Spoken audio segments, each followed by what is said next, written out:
Hola, ¿qué tal? Vamos a ver una presentación que se llama Una Salud, en donde la idea es ya comenzar a agrupar un poco todo lo que hemos visto, todos los conceptos que hemos estado manejando, aterrizándolos en un concepto que de alguna manera está de moda, pero que no es nuevo y que se conoce como una salud, una sola salud, One Health. Hay varias formas en las que lo conocemos. Bueno, este concepto comenzó a tomar importancia internacional en el año de 2009 a partir de una publicación de la Organización Mundial de Sanidad Animal, la OIE, en donde pues ellos promueven justamente este enfoque global de salud llamado Un Mundo, Una Salud. En esta publicación de 2009 lo podemos ver. Inmediatamente después se convocó a organizaciones internacionales también como la Organización Mundial de la Agricultura y la Alimentación, la FAO, que vemos aquí abajo, la OIE, que ya hemos mencionado, la Organización Mundial de la Salud y las Naciones Unidas. Y curiosamente, estos cuatro organismos internacionales convocaron a través del gobierno mexicano en el año de 2011 a una primera reunión internacional de alto nivel, una reunión técnica de alto nivel, para enfocarse en los temas de salud, en las interfaces de los ecosistemas de salud humana y salud animal. Esto es justamente el área de acción de Una Salud. Tuve la fortuna de estar presente en esta reunión entre el 15 y el 17 de noviembre en un hotel en Reforma, en la Ciudad de México. Y bueno, algo que se trató, que se abordó en esta reunión, fue pues el hecho de que hay riesgos que a los que estamos expuestos, tanto los seres humanos como los animales domésticos y la fauna silvestre, lo mismo que ocurre con animales acuáticos, seres humanos, y intercambiando entre todos estos grupos de especies en diferentes hábitats, diferentes enfermedades, a través de riesgos, de factores de riesgo que nos intercomunican. Todo esto cae dentro del paraguas del concepto de una salud. Y vemos aquí diferentes cuestiones que están cubiertas como salud ambiental, ecología, medicina veterinaria, salud pública, entre otras, medicina humana, investigación molecular y microbiología, eh, economía de la salud, pero también vemos salud individual, salud de poblaciones y salud de ecosistemas interactuando. Y tenemos dos grandes grupos que aquí se engloban, que son las infecciones zoonóticas, ya sea bacterianas, virales, transmitidas por vectores, enfermedades parasitarias, la cuestión de la resistencia antimicrobiana, los bioensayos, la seguridad alimentaria o inocuidad de los alimentos, la salud global, medidas de intervención como vigilancia epidemiológica, control de vectores, sanitización o saneamiento, vacunas, tratamientos. Y por otro lado, la medicina comparada o medicina traslacional o que se traslada, es decir, yo identifico problemas de salud en los animales que conviven con los seres humanos, un médico lo hace, o un médico veterinario detecta problemas de salud en animales, y es lógico esperar que los animales van a tener, o los seres humanos van a tener enfermedades similares, es decir, empieza a existir la necesidad de que los médicos y los médicos veterinarios o tecnistas establezcamos una comunicación, porque las afecciones son las mismas, pero como la vida de los animales es más corta, los animales de compañía, pues ellos desarrollan más pronto los mismos problemas metabólicos que van a sufrir más adelante sus propietarios.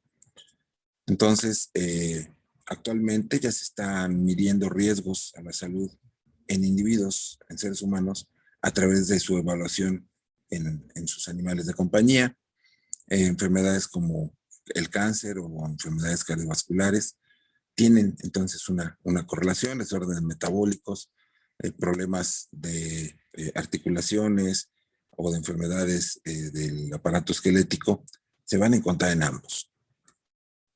Bueno, Pero esto surge, decíamos que no es nuevo, esto surge desde el año 1959, un muy buen año para muchas cosas. Sin embargo, un año en el que empezó a ocurrir un problema, dado que allí se había ubicado desde hacía algún tiempo una fábrica llamada Chiso. Y esta fábrica Chiso generaba o utilizaba acetaldehídos, requería metilmercurio como catalizador y se vertían 81 toneladas, se llegaron a vertir 81 toneladas de estos residuos al mar. En esa época se pensaba que el mar era una especie de basurero en el que podíamos arrojar absolutamente todo sin mayor consecuencia. Y poco tiempo después se empezó a identificar en una población cercana, en la bahía de Minamata, eh, una población de pescadores, de cultivadores de moluscos, un síndrome neurológico que primero se identificó en aves y en gatos, que era muy curioso. Se veían los animales dando vueltas y perdían el control. De hecho, se veía suicidio en gatos. Uno se preguntaba cómo le hacen los gatos para suicidarse. Sacan una garrita y se cortan las venas. No, están tan desesperados por el dolor que se avientan al mar y se ahogan con tal de dejar de sufrir. Esto, que primero se vio en estas especies animales, poco tiempo después, lamentablemente, también se encontró en seres humanos, en algo que después se llamó como el síndrome de Minamata, en donde empezaron a ocurrir teratogenias, es decir, alteraciones en el desarrollo embrionario de los seres humanos, de los niños, estando en gestación, y se llegaron a contabilizar hasta el año 2001, 2.265 víctimas desde los años 50 hasta esa época, con un total de 1.784 muertos y 10.000 personas en total habían recibido una compensación.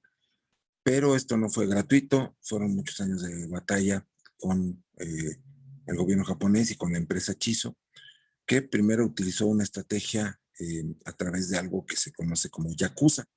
Yo no sé si ustedes hablan en japonés o sepan qué significa yakuza, pero es un término equivalente a mafia.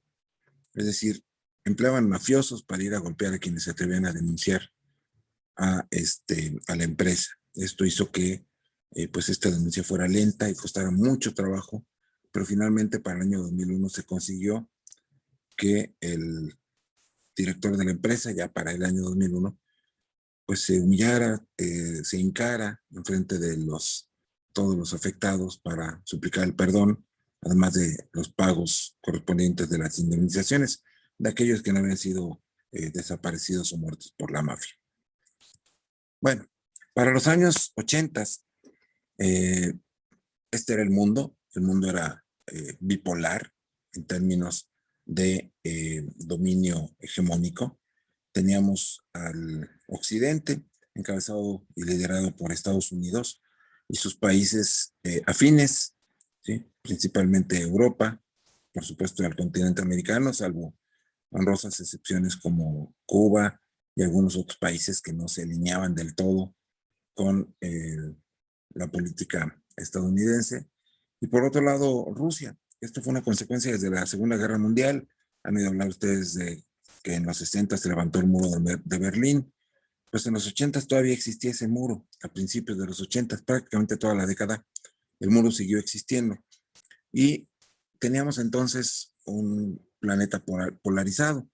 Pero por otro lado estaban surgiendo los países productores de petróleo como ya independientes de la hegemonía también, en ese caso, de los países europeos, y empezaron a poner sus reglas. Esto produjo pues una serie de problemas desde el punto de vista de la distribución del petróleo, de la riqueza, porque ellos empezaron a poner ya sus propios precios, hicieron que el precio del petróleo subiera, y esto generó una serie de crisis en el mundo, tal como se conocía en esa época. En esa época también, pues existía una enfermedad que todavía conocemos y que se conocía desde siglos atrás, por lo menos 200 años tenemos conociendo Scrapie, no Scrappy, Scrapie, que es una enfermedad que afecta a los borregos, causada por un prión, que es una partícula todavía más pequeña que un virus, Hay quienes lo consideran los virus más simples porque tienen la capacidad de multiplicarse. Sin embargo, aquí hay factores genéticos involucrados. De hecho, hay muchas enfermedades que se presentan similares con un largo periodo de incubación, inclusive en seres humanos. Hay una enfermedad que se conoce como Creutzfeldt-Jakob, y muchas otras que son asociadas como demencia senil, que producen encefalopatías espongiformes. Esta crisis que mencionábamos, que se comenzó a gestar desde los años 80, vemos aquí las líneas de precio del barril de dos diferentes tipos. El tejano subió mucho más a partir de 1975 y el punto llegó en 1980, pero otras mezclas livianas también subieron de precio en la misma época. Y esto hizo que muchos países que no producían petróleo, Estados Unidos es productor de petróleo, pero por ejemplo el Reino Unido no. Ellos dependían de ese petróleo, lo compraban a los países que ya habían obtenido su independencia y que no estaban dispuestos a seguirlo exportando a Europa y a otros países a los precios de antes que vemos aquí, que eran ridículos, $3 por barril o una cosa así, 2.5, etcétera. Y después llegó a precios ya mucho más altos, ¿sí? Cercanos a los $60 por barril. Esto hizo que se generaran cambios en los métodos de elaboración de harinas de carne y hueso en el Reino Unido. ¿Qué se hace con todo lo que nosotros no consumimos, con lo que no nos comemos? Hasta los mexicanos que nos comemos prácticamente todo, dejamos huesitos, ¿sí?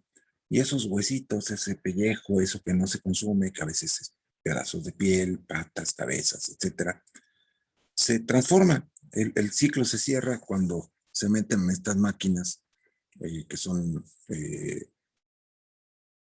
gigantescos autoclaves, donde se llegan a temperaturas muy altas, se destruye por completo cualquier tejido y se pulveriza. De esta forma, con estos equipos, se hace un proceso que se conoce como rendering en inglés y que se traduce como rendimiento, que no es otra cosa que obtención de harina de carne y hueso. Sin embargo, los métodos que requerían una gran cantidad de energía en los años 80 por la crisis que mencionamos, pues resultaron en que hubo que buscar un método diferente para elaborar estas harinas. Y entonces buscaron métodos alternativos, encontraron que a partir del uso de solventes podían bajar la temperatura, que era de más de 135 grados centígrados, lograron bajar a menos de 80 grados centígrados y se tenía el mismo efecto, se pulverizaban los huesos y se lograba obtener la harina. En esa época también hubo un exceso en la producción de borrego en el Reino Unido, un gran consumo de borrego en el Reino Unido, una gran cantidad de tejidos de desecho de borregos que entraron a las cadenas de producción de harina del Reino Unido. Y esto dio por origen, o es la hipótesis que se tiene para que este prion de Scrapie que habíamos mencionado anteriormente se lograra adaptar a un nuevo hospedador, en este caso, las vacas. Y teníamos la Mad Cow Disease o enfermedad de las vacas locas. Aquí dicen, leíste lo de las vacas locas, sí, menos mal que son los patos, ¿no? Entonces, bueno, hubo chistes en esa época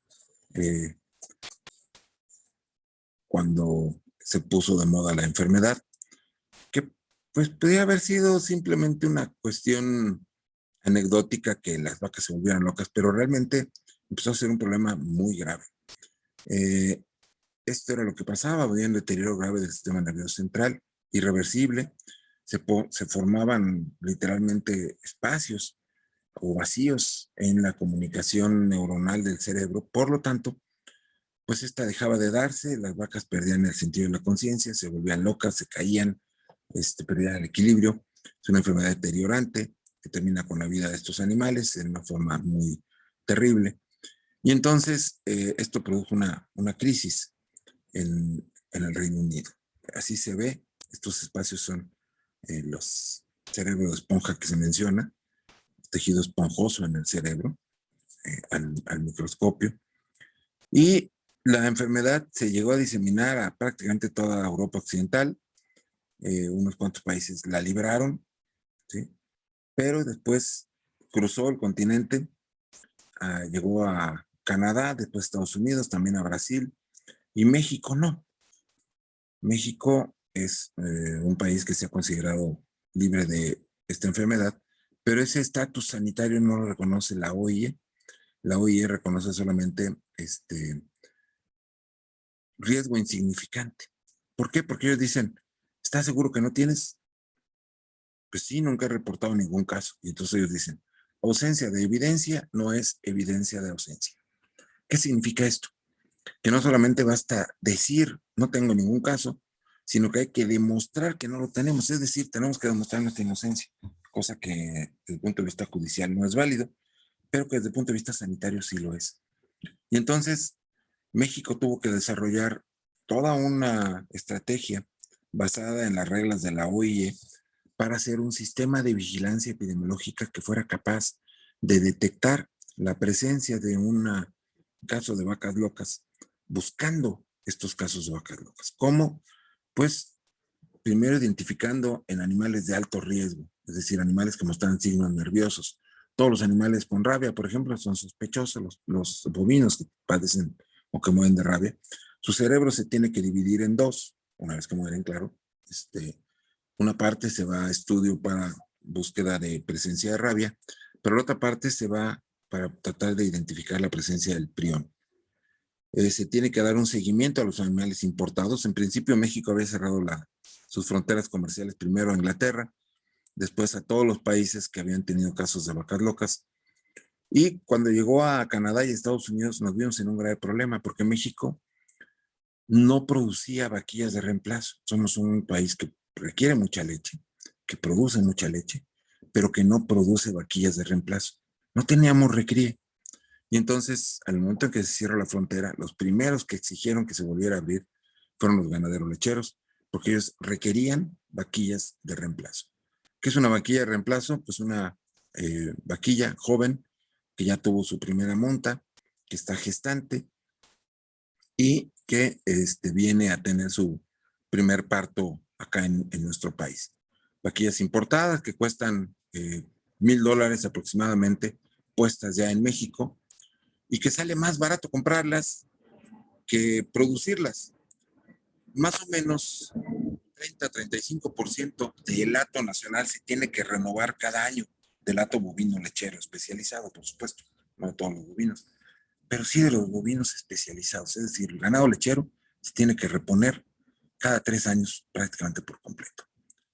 Y esto pues hace una tasa de reemplazo muy alta que dificultaba la cuestión de qué hacer. Entonces se tuvo que abrir la frontera, ok, te acepto esas vaquillas canadienses y americanas, pero con la condición de que se dé una trazabilidad a todo lo largo del sistema. Y entonces se estaba ya generando un sistema de trazabilidad que se conoce como SINIGA, Sistema de Identificación Nacional, Sistema Nacional de Identificación Individual del Ganado. Y estos aretes son amarillos, tienen una forma muy característica, tienen un código ya establecido y controlado por el gobierno federal. Entonces, cada bovino que entraba, primero cada bovino que nace en el país tiene que ser identificado de esta forma, pero también los importados, y entonces tenían un código para identificar de qué lugar procedían, y cuando entraban a nuestro país se aretaban y se les da seguimiento hasta el día en que mueren. El día en que mueren, dado que son animales importados que proceden de países en donde se han presentado casos de la enfermedad de las vacas locas, pues lo que se tiene que hacer es, ese cerebro es de alto riesgo. Se tomaron entonces medidas de vigilancia epidemiológica especializadas para esto, buscar la presencia del prión en tejidos de alto riesgo, que son principalmente el tejido nervioso, el encéfalo, la médula oblonga específicamente, pero también el ilion distal. Y esto también restringió, por ejemplo, la entrada de carne procedente de Estados Unidos. Nosotros solamente podemos comprar canales, mejor dicho, carne deshuesada de animales menores de 30 meses procedente de Estados Unidos. ¿Por qué? Porque el prión puede venir en los huesos o puede venir en otros tejidos. Entonces hay una serie de restricciones al comercio y de mecanismos de vigilancia epidemiológica que son consecuencia de la crisis petrolera de los 80 y que todavía a la fecha permanecen en el comercio internacional en México y en todo el mundo. Bueno, aquí está un poquito cómo se transmite. La teoría dice que la enfermedad se transmitió de ovejas a vacas a través de piensos o animales ya prohibidos.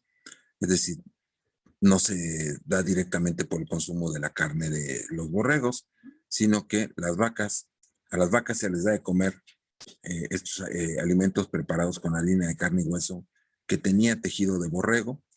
Y aquí se transmitía, y esto es otra cuestión muy importante, que se llegó a demostrar que la enfermedad se puede transmitir al ser humano a partir del consumo de alimentos principalmente contaminados con tejidos de alto riesgo. Es decir, la carne sola no transmite la encefalopatía epoxifonio bovina, pero si la carne estuvo contaminada durante el sacrificio, es decir, si en el sacrificio, por ejemplo, la sierra salpicó tejido nervioso contaminado sobre los canales de los bovinos, pudiera darse la transmisión. Las vacas se enferman con priones de cabra, no pueden contagiar al hombre, solamente la carne de bovino contaminada con el prión de las vacas locas. Hasta ahora, con todos los años que tenemos ya de vigilancia y desde que nos declararon libres, bueno, mejor dicho, de riesgo insignificante de encefalopatía espongiforme bovina, no hemos tenido ni un solo caso. Brasil, por ejemplo, sí. Bueno, en humanos lo que se encuentra entonces es la variante de Creutzfeldt-Jakob, pero se llama nueva variante de Creutzfeldt-Jakob. Y esta nueva variante de Creutzfeldt-Jakob es una zoonosis. Vemos un cerebro que tiene esta enfermedad, la enfermedad de Creutzfeldt-Jakob, y un cerebro que no la tiene. Vemos la diferencia en cómo pierde, sobre todo masa encefálica, se reduce de tamaño, produce entonces algo, decíamos, parecido al Alzheimer.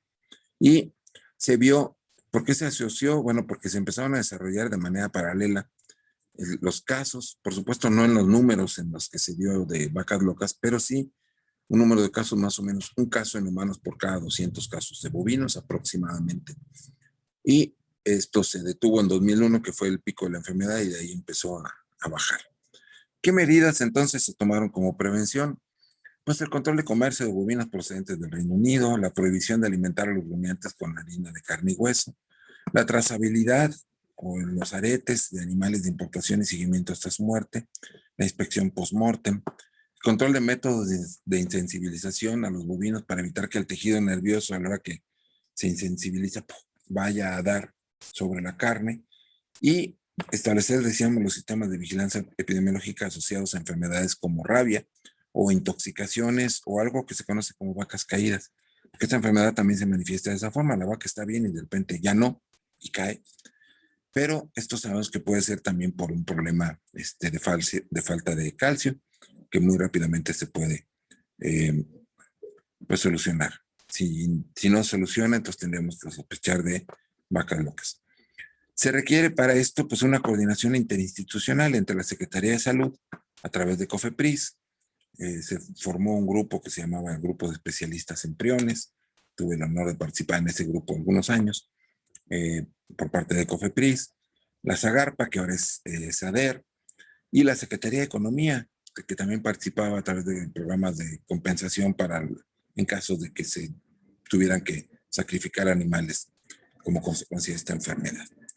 Bueno, vemos que este es un ejemplo muy sencillo. Les estoy compartiendo también un video de una reunión que tuvimos sobre una salud, ahora ya con el enfoque de la pandemia, donde se abordan, sobre todo, me interesa que vean la tercera parte, la parte relacionada con el ambiente, y que vean cómo a veces el cambio climático directamente no, pero sí puede dar consecuencias que nos lleven a problemas pandémicos como el que todavía estamos viviendo a causa de COVID-19. Entonces, bueno, es una presentación muy breve. Espero que les dé una luz al respecto y les comparto el otro video para que ustedes también lo vean. Y les agradezco su atención. Muchas gracias.